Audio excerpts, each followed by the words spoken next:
ಬಾಲಿವುಡ್ನ ಸ್ಟಾರ್ ನಟ ದುಲ್ಕರ್ ಸಲ್ಮಾನ್ ವಿರುದ್ಧ ಸ್ಮಗ್ಲಿಂಗ್ ಆರೋಪ ಕೇಳಿಬಂದಿದೆ. ಕಾರ್ ಕಲೆಕ್ಷನ್ ಅಂದ್ರೆ ದುಲ್ಕರ್ ಸಲ್ಮಾನ್ಗೆ ಬಹಳ ಪ್ರೀತಿ. ಹಲವಾರು ಐಷಾರಾಮಿ ಕಾರುಗಳನ್ನ ಇವರು ಖರೀದಿಸಿದ್ದು ಇದೇ ಈಗ ಸಂಕಷ್ಟಕ್ಕೆ ಕಾರಣವಾಗಿದೆ. ಕಸ್ಟಮ್ಸ್ ಅಧಿಕಾರಿಗಳು ಕೇರಳ ರಾಜ್ಯದಾದ್ಯಂತ ನುಮ್ಕೂರ್ ಹೆಸರಿನಲ್ಲಿ ಇತ್ತೀಚೆಗಷ್ಟೇ ದಾಳಿ ನಡೆಸಿದ್ರು. ಭೂತಾನಿ ಭಾಷೆಯಲ್ಲಿ ನುಮ್ಕೂರ್ ಅಂದ್ರೆ ವಾಹನ ಎಂದರ್ಥವಂತೆ. ನಿಯಮ ಬಾಹಿರವಾಗಿ ಹೊರದೇಶಗಳಿಂದ ಕಾರುಗಳನ್ನ ಖರೀದಿ ಮಾಡಿದವರನ್ನ ಗುರಿಯಾಗಿಸಿಕೊಂಡು ಈ ದಾಳಿಯನ್ನ ಮಾಡಲಾಗಿತ್ತು.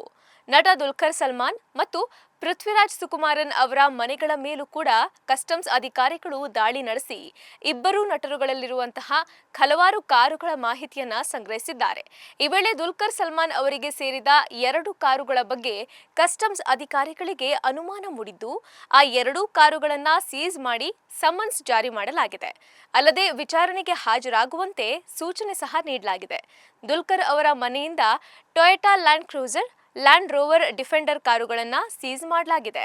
2ರಲ್ಲಿ ಒಂದು ಕಾರನ್ನ ದುಲ್ಕರ್ ಅವರ ಹೆಸರಿನಲ್ಲಿ ನೋಂದಣಿ ಮಾಡಲಾಗಿಲ್ಲ ಎನ್ನಲಾಗ್ತಿದೆ. ಆ ಕಾರಿನ ಮಾಲೀಕರನ್ನ ಪತ್ತೆ ಹಚ್ಚುವ ಕಾರ್ಯ ಚಾಲ್ತಿಯಲ್ಲಿದ್ದು, ದುಲ್ಕರ್ ಈ 2 ಕಾರುಗಳನ್ನ ಭೂತಾನ್ನಿಂದ ಖರೀದಿಸಿದ್ದಾರೆ ಎಂಬ ಅನುಮಾನವನ್ನ ಕಸ್ಟಮ್ಸ್ ಅಧಿಕಾರಿಗಳು ವ್ಯಕ್ತಪಡಿಸಿದ್ದಾರೆ.